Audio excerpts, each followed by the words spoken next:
Bērnībā atceros, puiku sarunās bija dzirdams, ja kāds kādu apmelo, tam jādod pa muti. Šajā režīmā tādi ir tūkstošiem, kuriem nezvai palīdzētu iepriekš pieminētā profilakse pēdiņās. Tādiem nedalēts, ka melot, tas ir ļaunums, tā ir kaitniecība, kas arī nozīmē, ka ļaundarus atradīs ļaunums, ko viņi paši ir radījuši.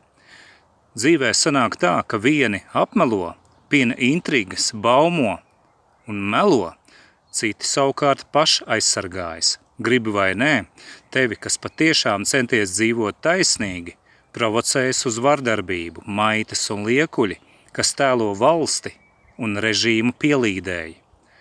Kad vardarbību dara sekta, jeb tā sauktā valsts, tas ir atļauts pēdiņās. Kad sevi aizstāvot un savu varu un ietekmi pret varas darbībām izmanto cilvēks, to meļu varas sauc par terorismu. Šo pieminu, lai top redzams, ka varmāku varas paši ir teroristi, kas lien cilvēku dzīvē un dara kaitniecību. Pretojies vardarbībai un varmāku varām, maitu politikai. Pretoties vardarbībai un varmākām un meļiem, tas ir cilvēka gods. Tas ir tavs un mans gods, un tas ir taisnīgi. Ik viens izdara savas izvēles, jā, tā ir, un domāt ar savu galvu ir pareizā izvēle.